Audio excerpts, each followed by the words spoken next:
Nangs Reborn.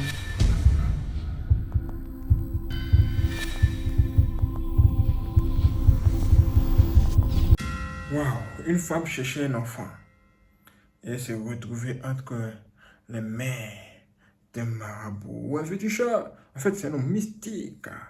Hein? Elle a couché avec lui.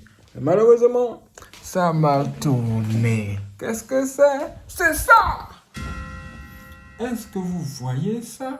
Est-ce que vous voyez ça? Bonjour frères et sœurs, bienvenue sur Sobonne. Nous sommes de retour pour une autre vidéo. Si vous n'êtes pas abonné, abonnez-vous à la cloche parce que d'autres vidéos vont suivre. C'est du lourd. Ce que nous allons découvrir ici, vraiment, c'est étonnant. C'est un conseil pour nous. Les frères et sœurs, c'est grave. Une femme cherchait un enfant à tout prix. Voici comment elle allait voir un féticheur ou bien un marabout. Arrivé là-bas, le gars lui a dit que pour avoir l'enfant, elle devra coucher avec lui. Chose qu'elle fit. Quand elle a fait ça, elle est tombée enceinte plus tard. Mais le problème, c'est que l'enfant qu'elle a mis au monde là faisait des choses pas possibles. Elle était étonnée et dit mais qu'est-ce qu'il va pas? Qu'est-ce qu'il y a? Qu'est-ce que c'est? Une fois on va décider de raconter cette histoire ici afin que nous puissions découvrir des choses et que nous ne puissions plus jamais coucher encore avec des mystiques pour voir quoi que ce soit. Écoutons ça! Concerne une jeune dame âgée de 27 ans qui, dans la quête perpétuelle d'enfants, s'est retrouvée à faire l'impensable. Et aujourd'hui, elle se trouve dans des problèmes dont elle demandait qu'on l'aide par rapport à la situation qu'elle vit. Donc, quand elle est arrivée à 26 ans, elle n'avait toujours pas de relation stable et tout. Elle a commencé à désespérer. Parce que parfois, avec la pression de la famille, on se dit, si on n'a toujours pas d'homme, il faudrait qu'à un moment, qu'on sache que peut-être on ne va pas se marier. Donc, la grosse était résolue à devenir mère célibataire. C'est comme ça donc que la camaraderie dans le camp, le voisinage et tout, une voisine lui dit, si tu as déjà fait tous les hôpitaux et que tu es déjà allé voir tous les prêtres possibles, moi j'ai une amie qui m'a dit que il y a un marabout soigne à l'est. Donc si tu veux, je lui demande l'adresse et tout et je t'accompagne. C'est comme ça qu'elles prennent les renseignements. Après mûre réflexion, la go décide donc de partir à l'est. Elle arrive dans l'entrée du village en question. Elle se dit que non, le monsieur est quelque part là dans le village. Quand elle se renseigne, on lui dit non, vous n'êtes même pas encore arrivé. Il est bien en forêt. C'est comme ça donc que les go entreprennent d'entrer dans la forêt et tout. Elles ont marché pratiquement toute une journée. Arrivée là-bas, donc, elle n'a même pas eu besoin de se présenter et tout. Le marabout savait déjà pourquoi elle était là et ce qu'elle était venue faire. Le gars lui dit, le traitement va durer 3 jours. On va commencer par les dents, mais maintenant, tout ce que je vais te demander de faire, tu vas devoir faire si tu veux avoir la solution à ton problème. La go, comme elle était là, que ici, là, je vais seulement la faire. Tout ce qu'on avait dit que faire, elle allait seulement faire. On commence d'abord par les dents spirituelles et tout. Il l'amène parfois en promenade à partir de minuit. Il lui dit, il faut offrir les présents aux esprits. Des fois, on donne l'épargne, d'autres fois, on donne la nourriture et tout. Après, il lui dit, le dernier truc que je vais faire pour toi ici, c'est qu'il y a un remède qu'il faudrait que je te donne, mais c'est moi qui vais devoir te le donner. Elle dit que, mais comment ça encore, c'est toi qui vas devoir me le donner parce que tu es déjà devant moi, donc c'est toi qui me donnes déjà tout. Il dit non, il faudra que ce soit moi qui couche avec toi, parce que c'est en couchant avec toi aussi que le remède va pouvoir entrer. C'est comme ça que la fille réfléchit. Après, elle se dit, bon, je suis déjà arrivée jusque-là, peut-être je fais, ça ne va rien enlever sur moi. C'est comme ça qu'elle se retrouve dans la couche avec le marabout. Le gars lui dit, vas-y, autrement elle finit. Elle rentre dans du doigt là. Elle arrive, mais elle ne se rend même pas compte 2 mois plus tard qu'elle n'a pas ses règles et tout. C'est comme ça que la même voisine remarque les signes de grossesse. D'abord, part à l'hôpital et tout, elle vérifie effectivement elle est enceinte. Euphorie totale, la grossesse se passe bien, la go fait la layette, elle n'a pas de problème d'argent. Tout se passe bien. Le jour de l'accouchement, premier truc bizarre, l'enfant ne pleure pas. Mais comme il n'avait aucun signe de malformation, de maladie génitale et tout, Les médecins n'ont pas jugé bon de la garder, elle et l'enfant et tout. C'est comme ça qu'on les libère. Elle arrive à la maison la première semaine, c'était vraiment le bonheur, le baby blues parfait. La go était avec son enfant, elle était fière. La semaine qui a suivi, c'est là où le poltergeist commence.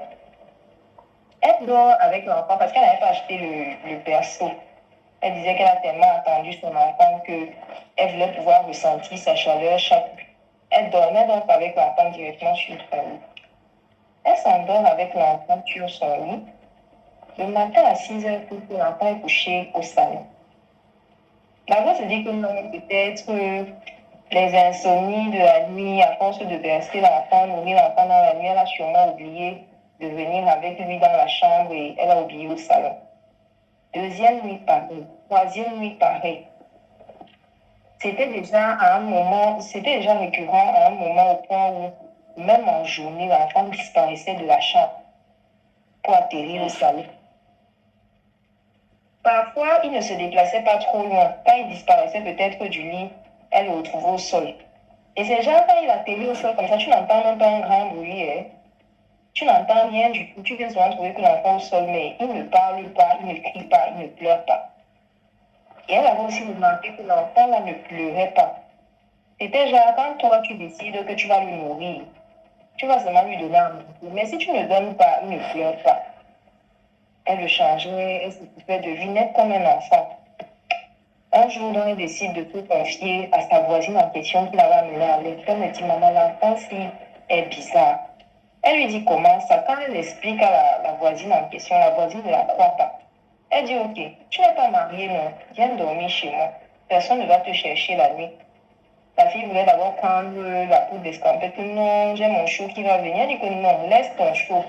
Comme tu dis que je manque, viens dormir. La nuit, là, l'enfant dort au milieu. Elle rentre dans le matin à 5h30. C'est elle-même qui réveille sa voisine que maman, ton fils au salon, il est en train de faire comme s'il parlait à quelqu'un. Ou atterrisse au salon, elle dit qu'elle a regardé la montre, il était 5h35. L'enfant regarde le plafond, ses lèvres bougent. Un enfant qui n'a même pas un mois. Comme tu dis. Elle dit que sur place, elle a pissé sur elle. Et quand elle commence à demander que l'enfant s'y fait quoi, Jésus, le regard de l'enfant a tourné la tête vers elle, il a pissé pendant longtemps. Il a cessé de parler. La dame regarde l'enfant, elle regarde sa gosse, elle dit que le genre, si on fait comment ici. La voix a voulu fuir la maison, abandonner la. Elle dit, maman, tu veux faire quoi? Peut-être on part chez le prêtre, exorciste et tout. Elles ont donc commencé à chercher un prêtre. C'était déjà au point où tellement il y a de faux pasteurs ici dehors qu'elle ne voulait pas aller n'importe où. Parce qu'en allant n'importe où, elle allait porter l'enfant. Elle voulait pas aussi aller n'importe où pour que la situation s'aggrave. C'est comme ça que maman partie leur indique un jeune pasteur exorciste et tout. Quand elle arrive avec l'enfant, le prêtre demande à la voisine de porter l'enfant et de sortir du bureau. Il veut parler à la maman seule. Il lui dit, tu vas devoir être forte parce que ce que je vais t'annoncer, tu ne vas pas croire comme tes oreilles. Il lui dit, là où tu vas aller chercher l'enfant là, ce n'est pas un enfant qu'on t'a donné, c'est un esprit que tu as accouché. Et le génie là est en train de faire des incantations pour appeler ses autres frères dans ta maison. Donc toi, tu es un. Les bains qu'on te faisait faire, c'était la préparation pour t'envoyer dans le monde des esprits parce que tu dois aller travailler. Elle dit que mais j'ai payé pour prendre le lac et tout. Elle dit qu'on s'en fout de ce que tu as payé, maman. Ils avaient besoin de sang depuis. Personne n'était allé faire un sacrifice. Donc le marabout t'a offert un sacrifice. Et la personne qui est non censée te tuer, c'est le bébé qui est dans ta maison là. Donc quand tu seras morte, le marabout va venir récupérer ton âme et le bébé, ils vont disparaître. Il dit que c'est pour ça que tu ne vois pas le bébé là au même endroit quand il se couche avec toi. Parce que la nuit, il t'a opéré et le matin, il revient. Et il lui a demandé de calculer les heures auxquelles l'enfant part souvent. Elle se rend donc compte que le sommeil chez elle arrive toujours avant 23h30.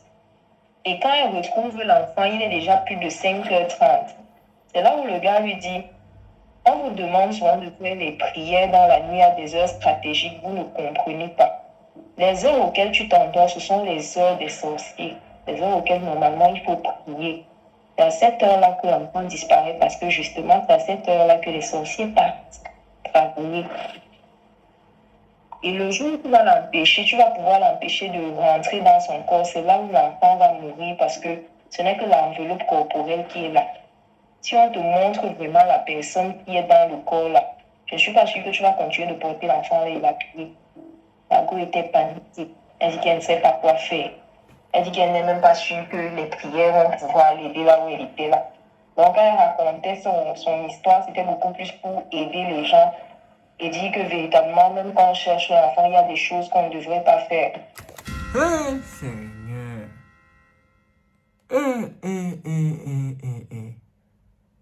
Elle dit que vraiment, quand on cherche l'enfant, il y a des choses qu'on ne devrait pas faire. C'est vrai, hein? C'est vrai même. Les frères et sœurs ne sont jamais pressés dans la vie. Hein? Pressé. Oh, je suis pressé, je vais me marier. Oh, je suis pressé, je vais avoir telle chose. Oh, je suis pressé. Ça là, ça va inviter les démons de votre vie. En premier lieu. Et oui, quand tu es un gars, tu dis que tu cherches une femme. Et que dans ton cœur, le matin, avant de sortir, tu dis que tu cherches une femme. Et que tu sors là. La première personne que tu vas voir là, ce sera une femme. Et cette femme, elle ne pense pas que ce soit une bonne femme. Hein. C'est le diable qui l'a envoyé. Et c'est un mauvais esprit qui est là. C'est une sorcière. Maintenant, vous, quand vous allez voir le diable pour avoir un enfant, qu'est-ce que vous espérez que le diable vous donne? Le diable ne peut rien créer, si vous voulez savoir. Il ne peut rien créer. Il prend quelque chose qui est là et il vous donne. Maintenant, qu'est-ce qu'il va prendre pour vous donner? Si ce n'est que un mauvais esprit. Ah! Le diable n'a pas la bénédiction. Il ne peut pas vous donner la bénédiction. On dit qu'un enfant, c'est comme une bénédiction. Mais le diable va vous donner quelle bénédiction là? En tout cas, si vous avez pris quelque chose du diable, sachez que il vous attend en retour. Il vous attend à la fin. Parce qu'il va être le seul bénéficiaire du pacte que vous avez fait avec lui. Et oui, hein? Et oui. Ça veut dire quoi? Ça veut dire que, comme dans ce cas ici, là, qu'est-ce qu'on nous dit? On nous dit que le féticheur a fait un complot. Non seulement il a pris l'argent de la femme, l'argent de la seule son front, après ça, il l'a vendu aux esprits. Et il savait très bien qu'à un moment donné, l'enfant là, elle l'a tué. Et ça veut dire qu'en ce moment-là, il va prendre l'âme de la femme, plus l'enfant, et partir. C'est là on dit que le diable, il a la recherche des âmes. Il cherche des âmes. Et ça veut aussi dire que là, si une femme dit qu'elle cherche un enfant, et qu'elle va voir un marabout, un féticheur, en fait un agent du diable pour ça, ce qui se passe, c'est qu'elle va elle-même se livrer d'abord au diable.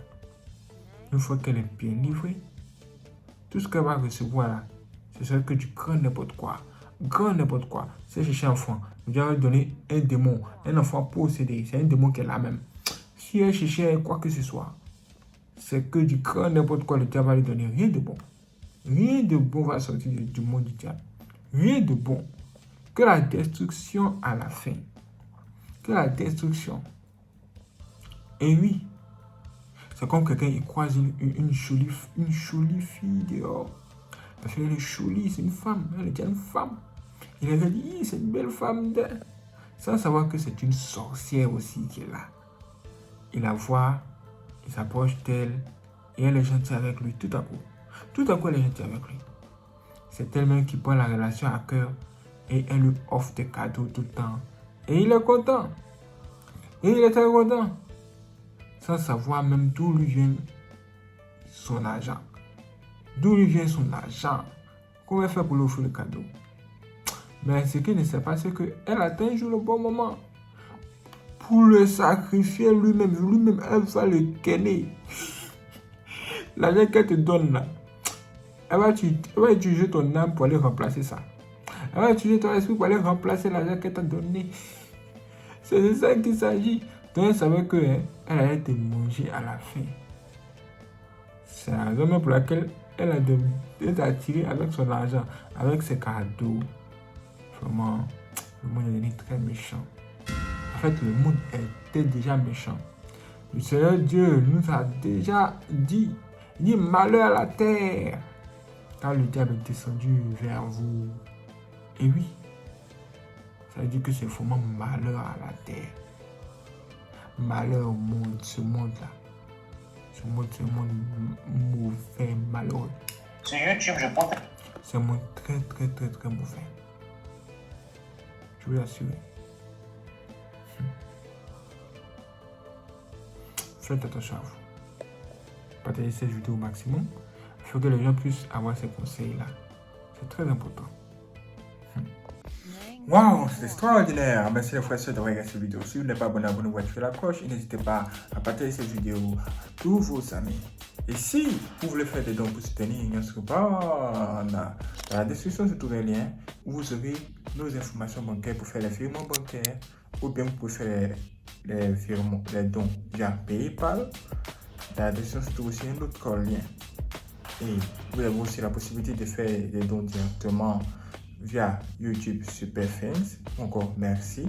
Juste en dessous de cette vidéo se trouve merci. Quand vous cliquez là-dessus, vous suivez les instructions. C'est extraordinaire. Merci à toutes les personnes qui vont nous soutenir. Wow. Et si ce, je vous donne compte de vos prochaines vidéos. Soyez prêts.